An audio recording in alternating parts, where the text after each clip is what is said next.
Ya me va quedando muy poco para terminar. En realidad, prácticamente nada. Poner las antenas y luego las piezas de cierre, que ya estoy empezando a hacerlas en ASA. Bueno, les voy a dar un tratamiento, pero la máquina que tengo es muy buena y me encanta, la Atom, y ya veis cómo salen sin tratar y sin nada. Bueno, lo de las antenas, que le di más vueltas porque tiene su telilla. Primero las coloco y luego os explico por qué las decidí poner ahí. Ya veis, creo que en algún otro corte, en alguno de los otros vídeos anteriores, os expliqué que estos eran los soportes de antena que iban en el tubo, que están adaptados para fijar aquí.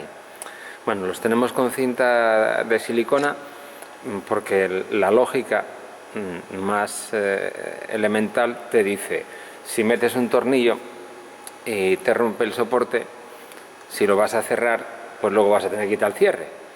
Entonces, bueno, hay un tornillo y creo que si enfoco, un tornillo, perdón, hay cinta, y si miráis en este extremo, que es por donde saqué el famoso cable del tren que tuve que rehacer, sale el cable de antena y ya he puesto una brida para evitar que en caso de que enganches la antena, tires y puedas arrancarla del light bridge, que eso sería otro problemón. Entonces la voy a atar aquí y ya, mira, si la enganchas, se te rompe el plástico, pues se hace otra pieza de impresión 3D y a vivir. Entonces las coloco y os cuento por qué esta opción es la que me pareció la más razonable, y también lo comprobé con mis compañeros de telecomunicación. Ya están instaladas. Lo digo con cachondeo ya. Acabo de mirar la estatura media de los coreanos del sur y es unos 75. Coño, pues el señor o señora que diseñó esto debe ser muy pequeñín, porque es que no hay sitio ni para poner las antenas. O sea, ya veis que esto parece un dron de carreras con unos brazos de aquí a Lima. Pero bueno, os explico el fregado así muy brevemente. Esto, como ya os dije antes, venía pensado para poner en las patas del tren. Opción imposible porque si vas a desmontar el tren tienes un fregado de 3 pares de narices.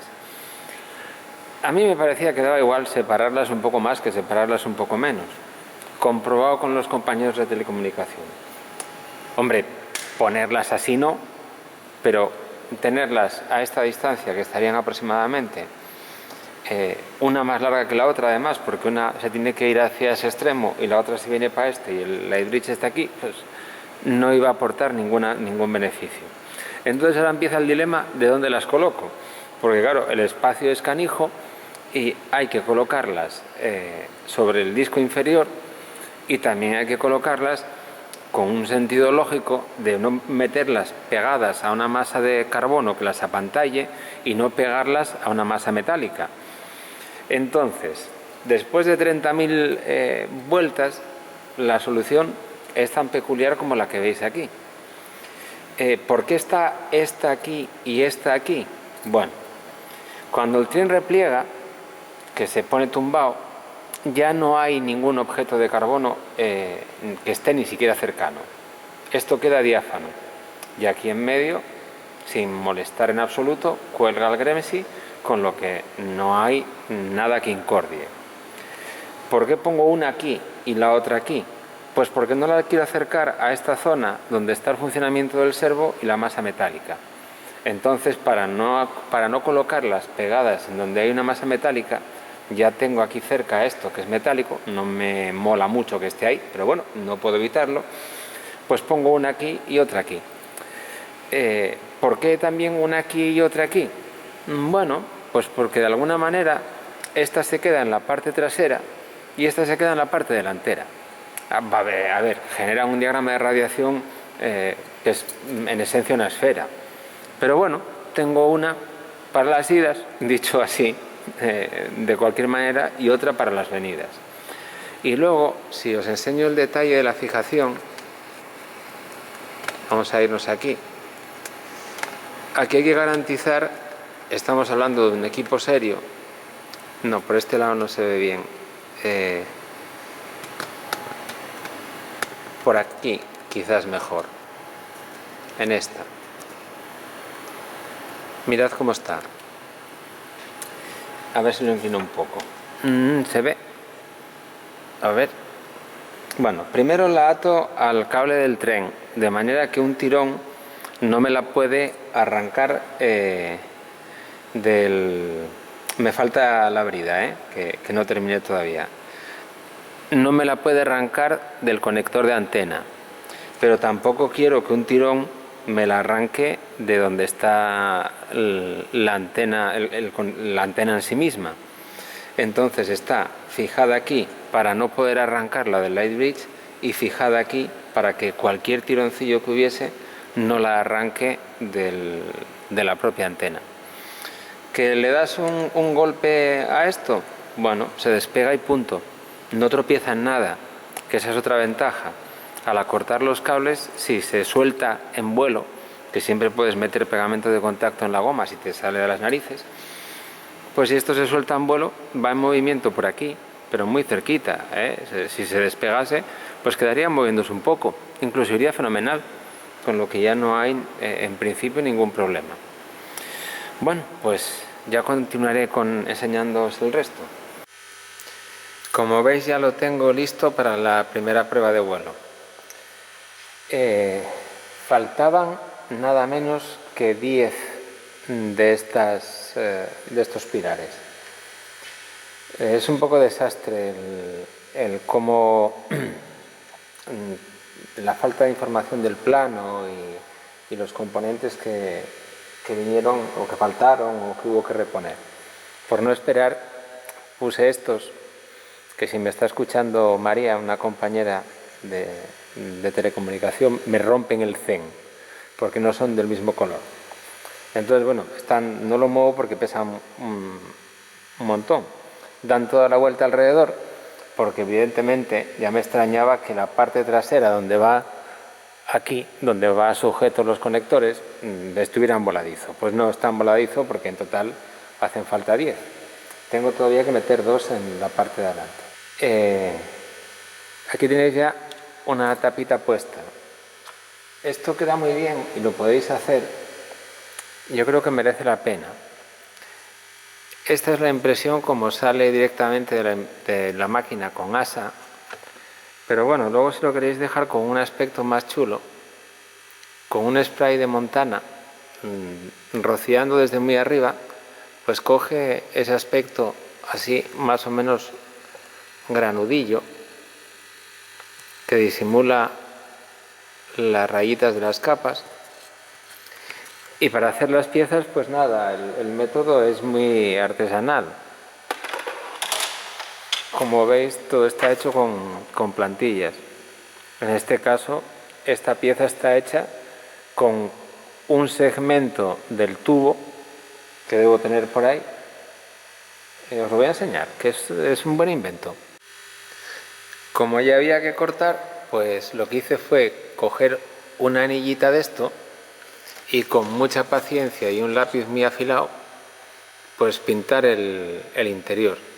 Una vez pintado el interior, pues son 2 circunferencias y un cierre hexagonal. Bueno, un par de intentos y ya está.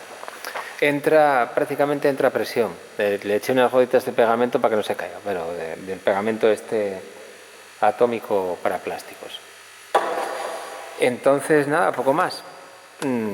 Le he estado pegando 20.000 vueltas a los parámetros, porque va a ser una situación un poco rara. Voy a salir con unas hélices, unos motores de muy pocas KVs, de KV muy bajo, con unas hélices más pequeñas de las que va a llevar realmente. Bueno, es una situación un poco, unos brazos muy largos. Entonces, bueno, no hice mucho caso de lo que me ponía exactamente el A3 y bueno, fui tocando. Tenéis un vídeo con la configuración de la 2, de la 2 Jesús, del N3, y hay alguna pequeña variación en el Assistant nuevo, pero en esencia es lo mismo. Le subí bastante el frenado A mí me gusta tener bastante capacidad para girar. Subí la velocidad angular también de giro. Y lo que os decía es que el frenado lo puse más o menos intenso. Bueno, fui tocando. Esto es una orientación nada más. Y en principio no debería haber ningún problema. Bueno, os voy a enseñar una cosa un tanto cómica. Tiene fácil arreglo, pero el error tenéis que saberlo para, si encargáis este chasis, no pedir el tren retráctil. Hay un error de diseño y el tren retráctil que se vende está mal. No se puede poner un tren retráctil en este equipo. Tiene que ser un tren fijo. ¿Y por qué os digo que tiene que ser fijo? Porque si es retráctil, como va a retraer cuando las hélices están girando, tiene que librar el borde de la hélice. Entonces, si hago un zoom a esa zona, bueno, casi mejor lo cambio de posición. Aquí estamos casi en vertical. Bueno, este tubo no está bien puesto. Lo corté, es un tubo que me enviaron más largo. Lo corté y bueno, quizás todavía puedes acercarte un poquitín más, ¿no? Puedes venir hasta aquí. Pero es que, aun viniendo hasta ahí, yo creo que ya se intuye que la pata es un poco larga, ¿no? Bueno, pues la longitud de la pata la vais a ver ahora con 1 metro. Bueno, ahí tenéis una cinta métrica y tenéis que considerar que cuando la pata se retrae se pone vertical, es decir, que a la longitud de la pata, lo que ellos llaman leg y lo otro lo llaman ski, hay que añadirle otros 80 milímetros de aquí. Entonces nos queda a una altura del suelo de nada menos, a ver si se ve bien desde aquí, de 68 más 7, 75, bueno, lo podríamos mejorar un poco, vamos a poner, siendo generosos, 73. Tampoco es un gran problema, ¿eh? No pasa nada, no se retrae el tren y entonces ahora, es más, yo me gustaba la idea del tren retráctil, es más peso, pero ahora la opción va a ser más sólida en realidad y vamos a quitar peso, porque sacar el tren retráctil tal como lo hice es muy sencillo. Suelto una fijación que tengo aquí, otra que tengo aquí y simplemente tengo que destapar aquella tapita que tenía en el centro el disco superior, soltar las 2 conexiones de la placa y soltar la conexión de la 3 y entonces ahí va un tren fijo cortito para que encaje a la altura del estabilizador y luego tiene todo aquel sistema de arriostrado del patín que le da mucha más solidez. El patín es como este de 25, pero el error de diseño es serio, ¿eh? Por lo demás ya lo volamos y es una maravilla, una auténtica maravilla. Vamos a ver aquí con una simulación cuál es el problema del tren. Esto no lo puedo decir con el 100% de seguridad, pero creo que ningún tren retráctil sirve salvo si el chasis es de 800, que en ese caso sí la longitud de la pata es la adecuada. Mirad, vamos a hacer a ver si me deja hacer un zoom por aquí y vais a ver el problema. Esta barra que no existe, mirad ya dónde está puesta separada para que no pegue el tren y el cierre quede por fuera de las hélices. De hecho, la posición correcta es entre las 2 hélices, pero por el exterior. Bueno, lo podemos ver mejor aquí. Aquí ya veis el pedazo de distancia que hay que añadir, ¿eh? Hay que añadir toda esta distancia y aparte de toda esa distancia hay que añadir una longitud realmente descomunal. Quedaría el plato aproximadamente a unos 70 centímetros del suelo. Es disparatado, no se sostendría de ninguna de las maneras. Y todavía se puede ver en más detalle. ¿Veis? Aquí, que el cierre sería la opción ideal, queda metida la barra entre las dos hélices. Aerodinámicamente está muy bien, pero volvemos otra vez con el mismo problema. Esto es todo ficticio. Desplazamos el elemento de cierre y prolongamos la pata una burrada respecto de lo que mide en condiciones normales. Y luego ya por último, pues donde se ve definitivamente claro es aquí. Pues ya veis, hay que desplazar hasta aquí y trasladar la pata hasta aquí. Entonces nada, la solución tampoco tiene mucha complicación. Ahora irá aquí y será cortita, baja y fija, y con eso resolvemos el problema. Pero vigilad muy bien que a la hora de comprar el chasis nos pase esto. Luego, la cuestión es arreglarlo con el distribuidor, tampoco pasa nada. Pero tened en cuenta que yo creo que el problema viene de poner hélices de mucho más diámetro, porque estos chasis están pensados para trabajar con mucho peso. Mucho peso son motores que van más revolucionados. Entonces admiten hélices de hasta... En realidad admitirían de más, pero ellos recomiendan no pasar de 29 pulgadas. Bueno, estamos con 28. Este dibujo es para 29.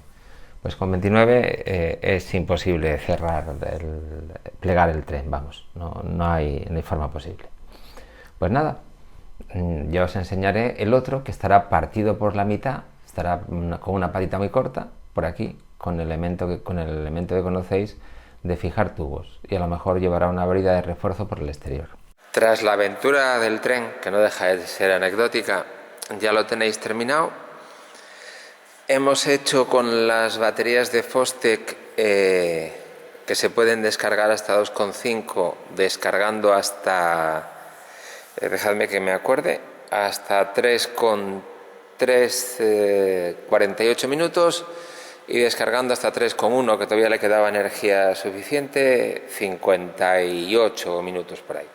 Ya veréis las pruebas de vuelo, es muy simpático. Ahora, los parámetros que tuve que acabar metiendo finalmente van contra toda la lógica.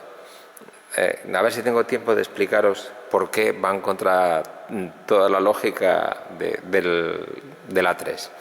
Os enseño los cierres y luego el tren que va a llevar, que va a estar mucho mejor. Ya veis que los cables ya cuelgan por aquí abajo para sacar el retráctil. Mirad, este es el cierre frontal, con el tratamiento este de pintura que le di. Lleva tornillos para plástico, estos negros que están por la parte de arriba, y bueno, obviamente unos agujeros de ventilación, porque ahí dentro hay cosas que se calientan lo suyo. Y luego no pude cerrar todo lo que yo hubiera querido, pero bueno, cerrar el frontal ya está bastante bien. Finalmente la cámara la coloqué en la propia tapa de asa, y aquí queda colgando el programador para escoger el brillo, el contraste y todas estas cosillas que tiene. Bueno, os lo voy a ir rotando, ¿eh? Por error nos vinieron menos bulones de los necesarios. A mí me hubiera gustado cerrar más, porque la parte de atrás está abierta y el flujo de aire iba de atrás adelante. Pero al meter los bulones, bueno, fue un poco gaita. Hubo que hacer una plantilla con la forma del buloncito, y esto pues sigue con el tratamiento este de pintura para que tenga un aspecto mono. No sé si se apreciará, pero bueno, ahí cerramos dos tapitas más. Casi que os lo roto sin corte.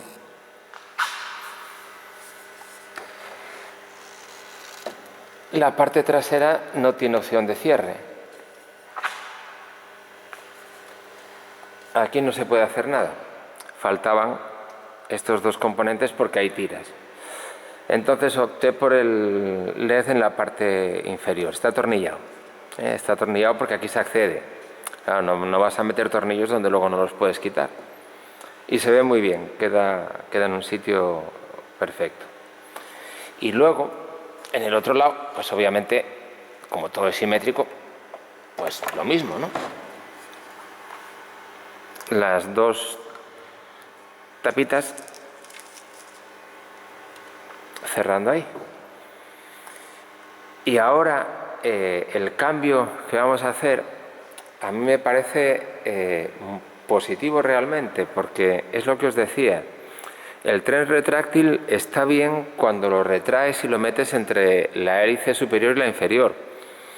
Bueno, menguas la resistencia al avance, queda todo muy bien. Pero visto que no se puede instalar y que pesa frente al fijo reforzado 500 o 300 gramos más, siendo mucho más alto, ahora le vamos a poner un tren. Esta altura de pata que tiene ahora, que es cortita, todavía deja el Gremsi a esta distancia del suelo. Lo podemos bajar más, con lo que todavía podemos acortar más esta pata. Y un problema que había, mirad, que también detectamos, ahora no tiene peso, es esta flexibilidad que no nos gustaba. Entonces matamos dos pájaros de un tiro. Como ya tenemos un método de unión de tubos de carbono, pues lo que vamos a hacer es prescindir.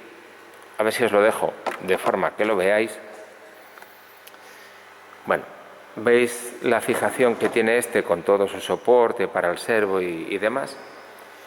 Pues nos vamos a ir a esto. A ver si os lo pongo aquí debajo y lo veis medianamente bien. Casi. ¿Veis? Esto es todo carbono, porque aquí el fabricante se cuidó muy bien de aligerar un montón. El patín es un poco más corto porque la altura va a ser mucho más baja. Las riostras, esto encaja perfecto, es plástico con tuerca autoblocante. Ya evitamos, fijaos que está sin apretar, y ya le damos rigidez. Y luego el componente que me falta por llegar es el que acopla aquí en la parte de arriba. Entonces, en la parte de arriba, aquí, pues va algo muy similar a esta pieza de carbono, pero aquí. Entonces, el planteamiento es sencillísimo. Pieza de carbono más tubo y elemento de aluminio que visteis para roscar, y ya nos despreocupamos de que quede recto, porque rosco los dos tramos de tren, lo pongo recto, aprieto todos los componentes del arriostrado y de la fijación y solo hay que darle unas vueltecitas y ¡pas!, queda enganchado. Lo hacemos más paticorto, más estable para los aterrizajes y vale, no es retráctil, pero si como retráctil no se podía, pues ya está. Tengo ganas de que lo veáis volar porque le tuve que limitar el ángulo a lo mínimo que te deja el A3. Con una limitación de 10 grados es como un petrolero. Y esto sería necesario coger una pizarra y explicaros por qué es así. Dicho muy brevemente, porque hay un fabricante que hizo una patente un tanto exótica, donde, según él, un brazo muy largo con peso en el extremo es más estable. No, no es más estable. Es más rígido en el espacio. Eso quiere decir que cuesta más trabajo moverlo porque hay un efecto de los momentos de inercia. Pero luego, cuando tienes una maniobra con aceleración y tienes que corregir, tienes que subir el frenado a una barbaridad. De cualquier manera, tiene un volar que, vamos, es como un petrolero. Tienes que meter la palanca a tope y se la dé a 15 grados y va todo muy despacito. Como en la aplicación para la que se va a usar la velocidad de vuelo va a estar en torno a 6-8 metros por segundo, pues va todo ideal. Dio guerra, pero bueno, el resultado al final es satisfactorio. Es quizás la cosa que más quebraderos de cabeza me dio de todas las que hice hasta ahora, pero yo creo que quedó muy bien. Cuando lo veáis volar os va a gustar.